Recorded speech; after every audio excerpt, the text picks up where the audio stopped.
Bale ಸಿಗುತ್ತೆ 302 murder ಕೇಸ್ನಲ್ಲಿ supreme court ತನಕ ಹೋದವರು ಕೂಡ ರಿಜೆಕ್ಟ್ ಆದಾಗ ಮತ್ತೆ ಬೇಲ್ ಸಿಗುತ್ತೆ.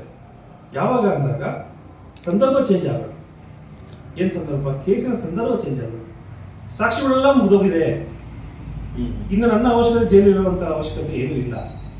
ಇದು ತೀರ್ಪು ಒಂದೇ ಬಾಕಿ. ಈ ತೀರ್ಪು ಇವಾಗ ಆಕ್ಚುಲಿ ನೀವು ನೋಡಿರ್ಬೋದು, ಎಲ್ಲ ಮಾಧ್ಯಮಗಳಲ್ಲಿ ಬಂದಿದೆ. ಪವಿತ್ರ ಗೌಡ ಪರ ವಕೀಲರು ಬೇಲ್ಗೆ ಅಪ್ಲೈ ಮಾಡಿದ್ರು. Actually bail supreme court cancel ಆಗಿತ್ತು, ಅದಾದ್ರೂ ಮತ್ತೆ ಅಪ್ಲೈ ಮಾಡಿದ್ರು. ಅದು ಒಂದು ರೀಸನ್ ಏನಪ್ಪಾ ಅಂತಂದ್ರೆ, ನನ್ನ ಮಗಳಿಗೆ ಎಕ್ಸಾಮ್ ಇದೆ, ಸೊ ನಾನು ತಾಯಿಯಾಗಿ ನಾನು ಅಲ್ಲಿ ಇರಲೇಬೇಕು ಸಪೋರ್ಟ್ ಇದು ಮಾಡೋಕ್ಕೆ. ಸೊ ಹಾಗಾಗಿ ನನಗೆ ಬೇಲ್ ಬೇಕು ಅಂತ ಅದು ಅಪ್ಲೈ ಮಾಡಿದ್ರು, ಅದು ರಿಜೆಕ್ಟ್ ಆಯಿತು. ಈ ಥರ ಒಂದು ಕಾರಣ ಕೊಟ್ಕೊಂಡು ಬೇಲ್ ಅಪ್ಲೈ ಮಾಡಲಿಕ್ಕೆ ಅವಕಾಶ ಇದೆಯಾ? ಅಥವಾ ಅವಕಾಶ ಇರುತ್ತೆ, ಮಾಡಿರ್ತಾರೆ, ಬಟ್ ಈ ಥರದಕ್ಕೆಲ್ಲ ತುಂಬ ಇಂಪಾರ್ಟೆನ್ಸ್ ಕೊಡುತ್ತಾ ಕೋರ್ಟ್? ಇದೆಲ್ಲ ಅವಕಾಶ ಇದೆ. ಅಪ್ಲಿಕೇಶನ್ ಹಾಕೋಕ್ಕೆ ಯಾವುದೇ ರೀತಿಯಾದ ನಿರ್ಬಂಧಗಳಿಲ್ಲ, ಸ್ವತಂತ್ರ ಇದೆ, ಏನು ಬೇಕಾದ್ರೂ ಹೇಳ್ಬೋದು. ಮಗು ಕಟಿಂಗ್ ಮಾಡಿಸ್ಬೇಕಂತಲೂ ಬೇಲ್ ಹಾಕಿ, ತೊಂದರೆ ಇಲ್ಲ, ಅನ್ಸ್ಕೋಬೋದು. ನಾನು ಆ ಕಟಿಂಗ್ ಶಾಪ್ ಇರಲೇಬೇಕು ಅಂತ ಹಾಕಿ ಪರವಾಗಿಲ್ಲ. ಬಟ್ ಅದರ ವಿಚಾರಣೆಯನ್ನ ನೋಡ್ಕೊಳ್ಬೇಕು ಕೋರ್ಟ್, ಯಾಕೆ ನಾನು ಈ ವಿಷಯ ಕೊಡಬೇಕು ಅಂತ ಹೇಳಿ. ಈಗ ಆರೋಪ ತುಂಬಾ ಗಟ್ಟಿಯಾಗಿದ್ದಾಗ, ಬಲವಾಗಿದ್ದಾಗ, ಅಥವಾ ಸಾಕ್ಷಿಗಳು ಇನ್ನೂ ಮುಗದೇ ಇದ್ದಾಗ ಸುಪ್ರೀಂ ಕೋರ್ಟ್ ಬೇಲ್ ಕ್ಯಾನ್ಸಲ್ ಮಾಡ್ಕೊಂಡಾಗ ಅವ್ರ ರೈಟ್ಸ್, ಬೇಲ್ಗೆ ಅಪ್ಲಿಕೇಶನ್ ಹಾಕೋದು ರೈಟ್ಸ್. ಏನೇನು ಸನ್ನಿವೇಶ ಬರ್ತಾವ ಪಾಪ, ಏನೋ ಕಾತುರ, ಏನೋ ಸಿಗುತ್ತಾ, ಏನೋ ಒಂದು ಅಲೋ ಆಗ್ಬಿಡುತ್ತಾ ಅನ್ನೋಂಥದ್ದು, ಆ ರೀತಿಯಲ್ಲಿ ಹಾಕೊಂತಾರೆ. ಬಟ್ ಯಾವೂ ಕೂಡ ಇಂಥವು ಈ ಕೇಸ್ನಲ್ಲಿ ಸಾಧ್ಯವೇ ಇಲ್ಲ ಅಂತ ಹೇಳೋದು ನನ್ನ ಅಭಿಪ್ರಾಯ. ಇನ್ನೊಂದು, ನಿಮಗೆ ಬೇಲ್ ಸಿಗುತ್ತೆ 302 ಮರ್ಡರ್ ಕೇಸ್ನಲ್ಲಿ ಸುಪ್ರೀಂ ಕೋರ್ಟ್ ತನಕ ಹೋದವರು ಕೂಡ ರಿಜೆಕ್ಟ್ ಆದಾಗ ಮತ್ತೆ ಬೇಲ್ ಸಿಗುತ್ತೆ. ಯಾವಾಗ ಅಂದಾಗ ಸಂದರ್ಭ ಚೇಂಜ್ ಆಗಬೇಕು. ಏನು ಸಂದರ್ಭ? ಕೇಸಿನ ಸಂದರ್ಭ ಚೇಂಜ್ ಆಗಬೇಕು. ಸಾಕ್ಷಿಗಳೆಲ್ಲ ಮುಗಿದೋಗಿದೆ, ಇನ್ನು ನನ್ನ ಅವಶ್ಯಕತೆ ಜೈಲಿರುವಂಥ ಅವಶ್ಯಕತೆ ಏನೂ ಇಲ್ಲ. ಇದು ತೀರ್ಪು ಒಂದೇ ಬಾಕಿ. ಈ ತೀರ್ಪು ಅಥವಾ ಇಲ್ಲ ಬೇರೆ ಆರ್ಗ್ಯುಮೆಂಟು ಅದು ಇದು ಎಲ್ಲ ಇರ್ತವೆ. ಇವೆಲ್ಲ ಒಂದು 6-8 ತಿಂಗಳು ನಡೆಯುತ್ತೆ. ಅಲ್ಲಿವರೆಗೂ ನನ್ನ ಜೈಲಿರಿಸಿದ ಕಾರಣ ಏನೋ ನಾನು ಸಾಕ್ಷಿ ನಾಶ ಮಾಡ್ತೀನಿ ಅಂತ. ಸಾಕ್ಷಿಗಳೆಲ್ಲ ಮುಗಿದೋಯ್ತು, ಪ್ರಮುಖ ಸಾಕ್ಷಿಗಳು ಮುಗಿದೋಯ್ತು. ಇನ್ನು ಪೊಲೀಸರದು ಸಿಬ್ಬಂದಿಗಳು, ಕಾನ್ಸ್ಟೇಬಲ್ಸ್ ಹೋಗಿರ್ತಾರೆ. ನಾನು ಯಾರನ್ನೂ ಕೂಡ ನಾನು ಟ್ರಾನ್ಸ್ಫರ್ ಮಾಡೋಕ್ಕಾಗಲ್ಲ, ಎಲ್ಲ ನಿಮ್ಮ ರೆಕಾರ್ಡ್ಸ್ ಇದ್ದಾರೆ. ಇನ್ನು ನನ್ನ ನೀವು ಅಲ್ಲಿರೋ ಬದಲು ನನ್ನ ಕರ್ತವ್ಯಗಳನ್ನು ನೀವು ಡಿಸ್ಚಾರ್ಜ್ ಮಾಡಬೇಕು. ನನಗೊಬ್ಬರು ಹೆಣ್ಮಗಳಿದ್ದಾರೆ, ಆಕೆಯನ್ನು ನೋಡ್ಕೊಳಕ್ಕಾಗಲಿಲ್ಲ, ಒಂದು ಕುಟುಂಬ ಇದೆ, ನಾನು ದುಡ್ದನ್ನೇ ಮಾಡಬೇಕು. ಅಥವಾ ನನ್ನ ವ್ಯವಹಾರಗಳಿದ್ದಾವೆ, ನನ್ನಿಂದ ಎಷ್ಟೋ ಜನಕ್ಕೆ ಲಾಸ್ ಆಗಿದೆ, ನಾನು ಎಲ್ಲನೂ ಕೂಡ ಅದನ್ನು ಪ್ಯಾಚಪ್ ಮಾಡಬೇಕು. ಹಾಗಾಗಿ ಕೇಸ್ನಲ್ಲಿ ಇವಾಗ ನನ್ನ ಜೈಲಿರಿಸುವಂಥ ಅವಶ್ಯಕತೆ ಇಲ್ಲ ಅನ್ನೋದು ಮೊದಲು, ಅದ ನಂತರ ಇದು ಸಬ್ಸ್ಟಾನ್ಷಿಯಲ್ ಕಾರಣಗಳು ಬಿಡಿ, ಅಥವಾ ನಾನು ಆರೋಗ್ಯ ಸರಿ ಇಲ್ಲ, ಅನಾರೋಗ್ಯವಾಗಿದ್ದೀವಿ, ಈ ರೀತಿಯಾಗಿ ಬರ್ತದೆ. ಬಟ್ ಈಗ ಹಾಕಿರುವಂಥದ್ದು ಈ ಸಂದರ್ಭ ತುಂಬಾ ಅರ್ಲಿ ಆಯಿತು. ಮತ್ತು ರೀಸನ್ ನಾನು ಹೇಳಿದ್ನಲ್ಲ, ಮಗು ಕಟಿಂಗ್ ಮಾಡಿಸ್ಬೇಕು ಅನ್ನೋದು ಕೂಡ ನೀವು ಅಪ್ಲಿಕೇಶನ್ ಹಾಕಿ ಅಂದರೆ ಇಲ್ಲ, ಹಾಕೋಬೋದು. ಆದರೆ ಈ ಸಿಚುವೇಶನ್ ಅಲ್ಲ, ಆಮೇಲೆ ಹಾಕೋಬೋದು, ಪರವಾಗಿಲ್ಲ, ಏನು ತೊಂದರೆ ಇಲ್ಲ. ಸೊ ಅಥವಾ ಆಲ್ಮೋಸ್ಟ್ ನಾನು ಪವಿತ್ರ ಅವ್ರದ್ದು ಅಂತ ಹೇಳ್ತಾರೆ, ಆಲ್ಮೋಸ್ಟ್ ಕೆಲವು ಕೇಸ್ಗಳಲ್ಲಿ ನೀವು ನೋಡ್ಬೋದು,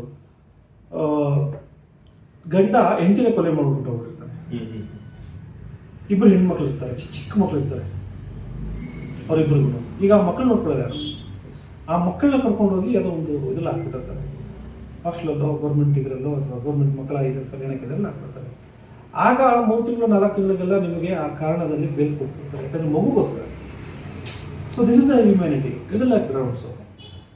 ಇಲ್ಲಿ ನೋಡ್ಕೊಳ್ಳುವಂಥವ್ರು ಯಾರಿದ್ದಾರೆ, ಏನಿಲ್ವಾ ಅನ್ನೋಂಥದ್ದು ಎಲ್ಲವೂ ಕೂಡ ಜಾಹೀರಾತು ಥರ ಆಗ್ಬಿಟ್ಟಿದೆ ಕೋರ್ಟ್ನಲ್ಲಿ, ಯಾರಿದ್ದಾರೆ, ವಾಟ್ ಇಸ್ ದ ಬ್ಯಾಕಪ್ ಅಂತ ಹೇಳಿ. ಸೊ ಹಾಗಾಗಿ ಅಷ್ಟು ಸುಲಭವಾಗಿ ಸಿಗಲ್ಲ. ಮ್ಯಾಕ್ಸಿಮಮ್ ಟೈಮ್ ಒಂದು ಯಾವುದೋ ಒಂದು ಕೇಸಲ್ಲಿ ಇಷ್ಟು ಟೈಮ್ ಒಳಗಡೆ ಮುಗಿಸ್ಬೇಕು, 2 ವರ್ಷ ಆಗ್ಬೋದು, 3 ವರ್ಷ, ಈ ಥರ ಏನಾದ್ರು ಇದೆಯಾ ಕಾನೂನಲ್ಲಿ? ಖಂಡಿತ ಹೋಗಿಲ್ಲ ಸರ್.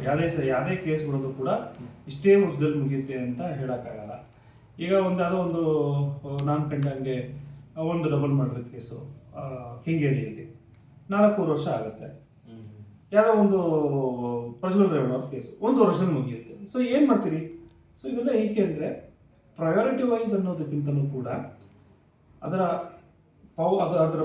ಗಂಭೀರತೆ ಅಂದರೆ, ಈಗ ನೋಡಿ, ಯಾವುದೋ ಒಂದು ಕಸಬ್ದೆ ತಗೋಬೋದು, ಹಾಗೆ ಮಾಡೋಕ್ಕೆ ಯಾಕಷ್ಟು ವರ್ಷ ಆಯಿತು. ಸೊ ಅದೂ ಕೂಡ ಅಂತಲ್ಲ, ಯಾರು ಯಾವ ರೀತಿ ನಡ್ಸ್ಕೊಂಡು ಹೋಗ್ತಾರೆ, ಸಮಾಜಕ್ಕೆ ಏನು ಅನ್ನು ಮಾಡಬೇಕು ಅಂತ ಹೇಳ್ತಾರೋ, ಅಥವಾ ಯಾವಾಗ ಅದನ್ನ ಮೆಸೇಜ್ ಕೊಡಬೇಕು, ಎಷ್ಟು ಬೇಗ ಮುಗಿಸ್ಬೇಕು ಅದನ್ನು ಅನ್ನೋಂಥದ್ದು ಸೀರಿಯಸ್ನೆಸ್, ಅದ್ರದ್ದು ಅರ್ಥಕೊಂಡಾಗ ಅದು ಬೇಗ ಮುಗಿಸ್ಬೇಕು ಅಂತ ಯಾರಿಗೂ ಅನಿಸ್ಬೇಕು. ಒಂದು ಅಪೋಸಿಟ್ ಅಡ್ವೊಕೇಟ್ಸ್ಗೆ, ಈ ಕಡೆ ಅಡ್ವೊಕೇಟ್ಸ್ಗೆ, ಪೊಲೀಸರ ಬಗ್ಗೆ ಎಲ್ಲರೂ ಪ್ರೆಷರ್ ಮಾಡಬೇಕು. ನೋಡಿ, ಯಾರೋ ಒಬ್ಬರು 1995ರಲ್ಲಿ ಬಾಬಾ ಅವರ ಅಥವಾ ಇನ್ನೊಬ್ಬರು ACP ಆದಾಗ ಯಾವುದೋ ಒಂದು ಕೇಸನ್ನ 3 ತಿಂಗಳಲ್ಲಿ ಚಾರ್ಜ್ ಮಾಡಿ ಜಡ್ಜ್ಮೆಂಟ್ ತೊಗೊಂಡ್ಬಿಟ್ರಂತೆ. ಅವಾಗ ನನಗೆ ಅದು ಹೇಳ್ತಾರೆ ಮಾಧ್ಯಮದಾಗ, ಲೋಹಿತ್ ನಾನು 6 ತಿಂಗಳಲ್ಲಿ ಮುಗಿಸ್ಬಿಟ್ಟೆ, ಕೇಸ್ ಮುಗ್ದು ಸ್ಟಾರ್ಟ್ ಆದಾಗಿಂದ ಜಡ್ಜ್ಮೆಂಟ್ 6 ತಿಂಗಳು ತೊಗೊಂಡ್ಬಿಟ್ಟೆ ನಾನು. 3 ತಿಂಗಳು ಚಾರ್ಜ್ ಶೀಟು ಸಾಹೇಬ್ರು ರಿಕ್ವೆಸ್ಟ್ ಮಾಡ್ಕೊಂಡೆ, ಸಾಹೇಬ್ರು ಹಂಗೆ ಮಾಡಿದ್ರು ಅಂತ.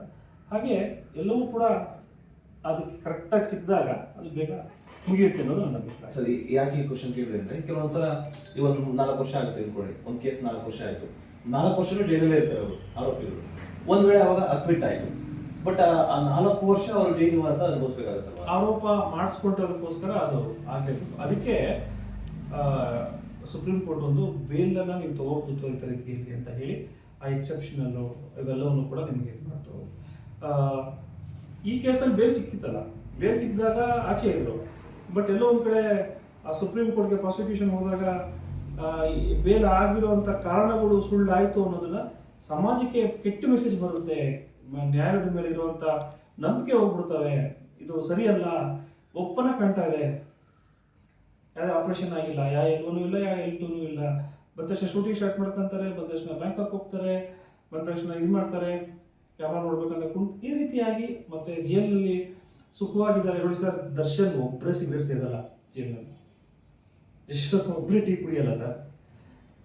ಈ ಕ್ಷಣದಲ್ಲಿ ಯಾರೆಲ್ಲ ಏನು ಮಾಡ್ತಾರೋ ಗೊತ್ತಿಲ್ಲ, ಅಲ್ಲಿ ಈ ಪ್ರೊಸೀಜರ್ಸ್ ಇದ್ದೇ ಇರ್ತವೆ. ಆಮೇಲೆ ನಾನು ಹೇಳುವಂಥದ್ದು, ಈ ಜೈಲಿನಲ್ಲಿ ಸಿಗರೇಟ್ ಇಲ್ಲ, ಕಾಫಿ ಇಲ್ಲ, ಟೀ ಇಲ್ಲ, ನಿಮಗೆ ಒಬ್ಬ ಮನುಷ್ಯ ಜೈಲಿಗೆ ಹೋಗೋ ಮುಂಚೆ ಏನೇನು ಹ್ಯಾಬಿಟ್ಸ್ ಅಂದರೆ ಒಂದು ಆಲ್ಕೋಹಾಲನ್ನು ಬಿಟ್ಟು ಏನು ನಿಮ್ಮಲ್ಲಿ ಸಿಗುತ್ತೆ. ಇವಾಗ ಬೇಕರಿಗಳಲ್ಲಿ ಸಿಗರೇಟ್ ಸಿಗ್ತವೆ, ಇಲ್ಲ ಆಗಲಿ ಹೊರಗಡೆ ಆಗಲಿ, ಚೇರ್ ಮೇಲೆ ಕುತ್ಕೊಳ್ಳೋದು ಸಿಗುತ್ತೆ, ಟೀ ಸಿಗುತ್ತೆ. ಸೊ ಇದನ್ನ ನೀವು ರಿಸ್ಟ್ರಿಕ್ಟ್ ಮಾಡಿಬಿಟ್ರೆ, ಇದೆಲ್ಲ ಸಿಂಪಲ್ ಥಿಂಗ್ಸ್, ಇವೆಲ್ಲ ರಿಸ್ಟ್ರಿಕ್ಟ್ ಮಾಡಿಬಿಟ್ರೆ ನೀವು ಜೈಲ್ ಅಧಿಕಾರಿಗಳು ಅವ್ರನ್ನ ಹಿಡಿಯೋಕ್ಕಾಗಲ್ಲ. ಯಾಕಂದರೆ ಎಲ್ಲರೂ ಕೂಡ ಮೆಂಟಲಿ ಡಿಸ್ಟರ್ಬ್ ಆಗಿಬಿಡ್ತಾರೆ, ಎಲ್ಲರೂ ದಂಗೆ ಅಂದ್ಬಿಡ್ತಾರೆ ಸರ್, ಕಿಚ್ಚಾಡ್ತಾರೆ, ಅವರವ್ರು ಹೊಡೆದಾಡ್ಕೊತಾರೆ.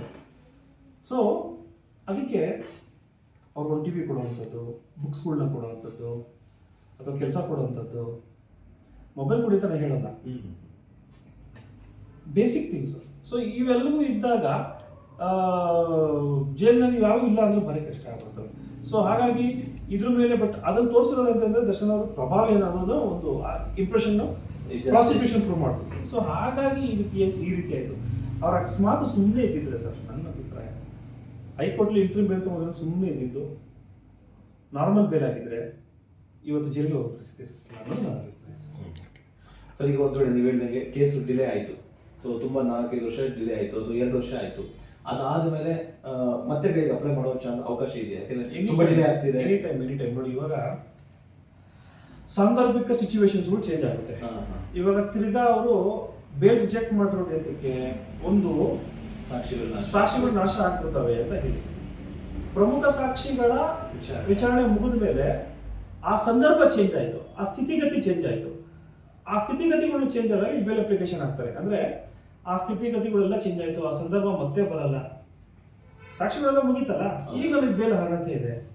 ಸೊ ಸಿಚುವೇಶನ್ಸ್ಗಳನ್ನ ಚೇಂಜ್ ಆದಾಗ ನೀವು ಬೇಲ್ ಹಾಕೊಂಡು ಖಂಡಿತ ಹೋಗ್ಬೋದು, ಬೇರು ಸಿಗುತ್ತೆ ಸರ್. ಈ ಸಂದರ್ಭ ಚೇಂಜ್ ಆದಾಗ ಬಹುಶಃ 313 ಸ್ಟೇಟ್ಮೆಂಟು, ಡಿಫೆನ್ಸ್ ಎಲ್ಲರೂ ವೇಟೇ ಮಾಡೋಂಗಿಲ್ಲ, ಸಾಕ್ಷಿಗಳು ಮುಗಿದ ತಕ್ಷಣ ಸಂದರ್ಭ ಚೇಂಜ್ ಆಯಿತು, ಅದನ್ನ ಗೈಡೆನ್ಸ್ ತೊಗೊಂಡು ಹೋಗ್ಬೋದು. ಎಲ್ಲೋ ಒಂದು ಕಡೆ ಒತ್ತಡ ಇದ್ದರೆ, ಅಂದರೆ ಸುಪ್ರೀಂ ಕೋರ್ಟೇ ಕ್ಯಾನ್ಸಲ್ ಮಾಡಿದ್ರೆ ನಾನು ಹೆಂಗಪ್ಪ ಕೊಡೋದು ಅನ್ನೋವಂಥದ್ದು ಏನಾದ್ರು ಒತ್ತಡ ಇದ್ದರೆ ಅದು ಆಗಕ್ಕೆ ಸಾಧ್ಯವಿಲ್ಲ ಅನ್ನೋದು ನನ್ನ ಅಭಿಪ್ರಾಯ. ಆದರೆ ಕಾನೂನಿನಲ್ಲಿ ಸಂದರ್ಭ ಚೇಂಜ್ ಆದಾಗ ಏನು ತೊಂದರೆ ಇಲ್ಲ ಅನ್ನೋದು ನನ್ನ ಅಭಿಪ್ರಾಯ. ಓಕೆ ಸರ್, ಆ್ಯಕ್ಚುಲಿ ಮುಕ್ತವಾಗಿ ಹೇಳಿದೆ, ಅಂದರೆ ಆರೋಪಿ ಪರ ವಕೀಲರಿಗೆ ಏನೆಲ್ಲ ಅವಕಾಶಗಳಿದೆ, ಅಂದರೆ ಕೇಸ್ನ ಬೇಗ ಮುಗಿಸಿ ಅನ್ನೋದು ವಿಚಾರದಲ್ಲಾಗಲಿ ಅಥವಾ ಲೇಟು ಯಾವುದೇ ಅವಕಾಶಗಳಿದೆ ಕಾನೂನು ಮುಖಾಂತರ ಅಂತ ಹೇಳಿಕೊಟ್ರಿ. ಅದ್ರ ಜೊತೆಗೆ ಅಭಿಮಾನಿಗಳಿಗೆ ಒಂದು ಮೆಸೇಜ್ ಅನ್ನೋದಕ್ಕಿಂತ ಒಂದು ಇನ್ಫಾರ್ಮೇಷನ್ ಸಿಕ್ತು ನಿಮ್ಮಿಂದ, ಕಾನೂನಲ್ಲಿ ಏನೆಲ್ಲ ನಡೆಯಬಹುದು, ನಮ್ಮ ಬಾಸ್ ಯಾವಾಗ ಬರ್ತಾರೆ, ನಮ್ಮ ಹೊರಗಡೆ ಯಾವಾಗ ಬರ್ತಾರೆ ಕಾತುರದಿಂದ ಇದ್ದಾರೆ. ಹಾಗಾಗಿ ಏನೆಲ್ಲ ಚಾನ್ಸಸ್ ಇದೆ ಅನ್ನೋದನ್ನ ನೀವು ತಿಳಿಸ್ಕೊಟ್ರಿ ಸರ್. ತುಂಬ ಥ್ಯಾಂಕ್ ಯು ಸರ್. ನಮಸ್ಕಾರ.